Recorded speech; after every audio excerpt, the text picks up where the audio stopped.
Jadi slogan Ibu itu Mega Pro Rakyat. Jadi Mega Pro Rakyat, Mega Prabowo Pro Rakyat. Tentunya semua presiden akan merasa pro rakyat, tidak hanya Ibu, saya rasa akan begitu. Tetapi pertanyaannya kemudian bagaimana Ibu menerjemahkan slogan Mega Pro Rakyat di dalam persoalan tenaga kerja Indonesia di luar negeri. Lebih dari 4 juta, ada 4,5 sampai 5 juta orang Indonesia bekerja di luar negeri. Mereka mengirimkan dana ke dalam negeri yang luar biasa besar, sekitar 90 triliun kira-kira, hampir mendekati 10% dari anggaran belanja kita. Dengan skala begitu besar, maka perlindungan negara kepada mereka sering menjadi satu-satunya perlindungan yang mereka andalkan. Apa yang akan Ibu kerjakan apabila Ibu terpilih? Langkah pertama apa yang akan Ibu kerjakan untuk melindungi warga negara Indonesia yang bekerja di luar negeri? 10 menit, 2 menit waktunya, Bu. Maaf, panjang Bu nanti. 2 menit, silakan Ibu.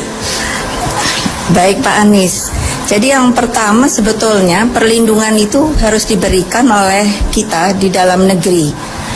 Banyak persoalan sebetulnya kejadiannya itu karena masalah di dalam negeri. Tentunya kalau saya terpilih menjadi presiden, maka hal-hal perlindungan itulah yang harus dilaksanakan secara lebih baik, secara lebih ketat. Pada waktu saya menjadi presiden, persoalan itu telah kami coba untuk bisa dilaksanakan. Tetapi tentunya karena saya paruh waktu itu tidak cukup. Sehingga persoalan yang terjadi di luar negeri itu sebenarnya akibat daripada persoalan di dalam negeri. Perlindungan kalau sudah pergi itu menjadi sangat sulit, karena akan mengakibatkan hubungan bilateral dua negara. Seperti kejadian beberapa kali yang kita lihat yang ditayangkan di TV. Sehingga kita sepertinya selalu berada di pihak yang defensif.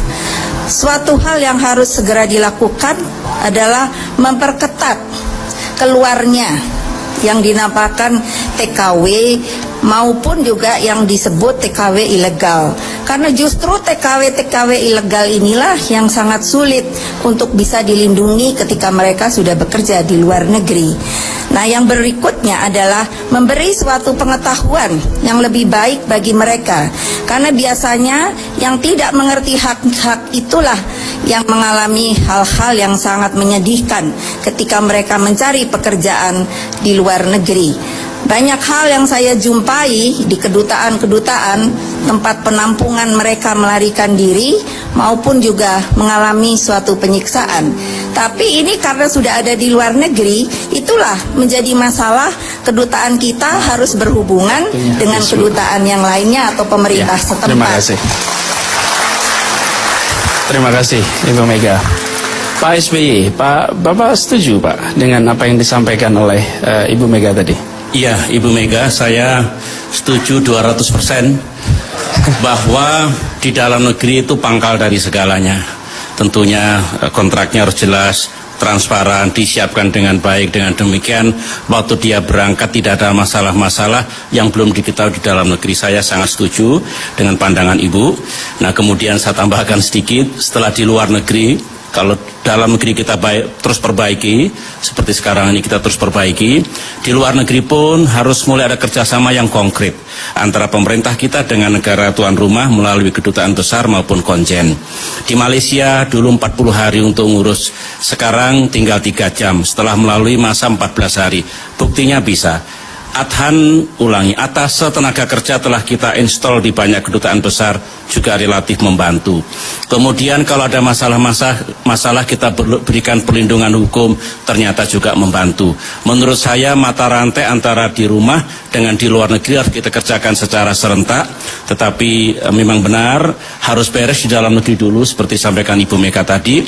Kemudian kita pastikan setelah di luar negeri pun mereka mendapatkan perlindungan haknya, kemudian bisa berkomunikasi, kedutaannya besar, ulangi kedubesnya lebih aktif untuk mengetahui kalau ada apa-apa dengan tenaga kerja kita. Saya kira langkah itulah yang ke depan mesti ditingkatkan. Dengan demikian yang disampaikan Bung Anies tadi, mereka yang menjadi pahlawan mendapatkan pelayanan yang baik di dalam negeri maupun di luar negeri oleh perwakilan kita di negara-negara tersebut. Demikian pandangan saya. Terima kasih, Mas Bey.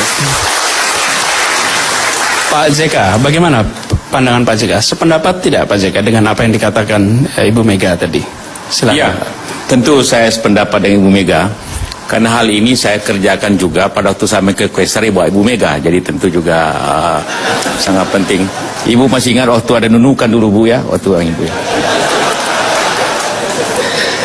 Jadi memang masalahnya pertama dalam negeri ialah persiapan-persiapannya tenaga kerja tersebut, pelatihannya dan pengetahuannya tentang hukum-hukum yang ada di negara tersebut. Tapi sebelumnya kita harus mempersiapkan juga, ini sebagai tambahan kepada Ibu Mega, kita mempersiapkan kontrak yang baik dengan antar negara tersebut, MOU-nya. Kita harus evaluasi dengan baik. Ketiga, yang juga saya kerjakan dulu sebagai Quaestor Ibu Mega, ialah mewajibkan semua kedutaan, khususnya Malaysia dan Saudi, untuk mempersiapkan lawyer-lawyer, pengacara-pengacara di semua kota-kota penting di Malaysia dan juga di Saudi dan sampai sekarang masih jalan, agar semua hal-hal tersebut kita selesaikan hukumnya di negara tersebut. Jangan nanti pulang baru kita marah-marah, diselesaikan pada waktunya. Dan itu sudah berjalan, karena masalahnya TKP-nya bukan di Indonesia, TKP-nya ada di Malaysia, ada di Saudi. Jadi disitulah kita selesaikan. Kalau tidak bayar gaji, disiksa dan sebagainya, maka kedutaan kita dengan pengacara-pengacara lokal yang pemerintah bayar, kita harus katakanlah menuntut siapa yang bertanggung jawab di Malaysia, itu di Johor kah, di Kuala Lumpur kah, di Sarawak kah, atau di Riyadh dan sebagainya. Jangan nanti pulang baru bermasalah. Itulah hal yang kita harus persiapkan terlebih dahulu. Tapi benar bahwa masalahnya tentu persiapan sebelum berangkat itu harus lebih baik. Semua TKW yang dipersiapkan buku-buku manual di mana dia apa yang harus dikerjakan, di mana melapor, berapa nomor handphone, di mana melapor. Pak Yusuf, habis waktunya Pak. Terima kasih. Jadi Bu Mega tadi sudah dikomentari Pak SBY, Pak JK. Ada komentar balik dari Ibu Mega? Ya semua ngikut saya.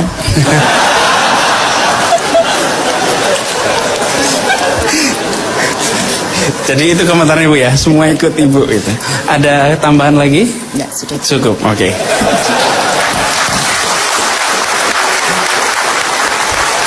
Jadi hadirin sekalian, Bapak, Ibu, Saudara pendengar di seluruh tanah air, saya rasa ada puluhan juta orang Indonesia yang saat ini mendengar kata TKI, TKW, punya keluarga, punya sanak saudara yang sedang jauh.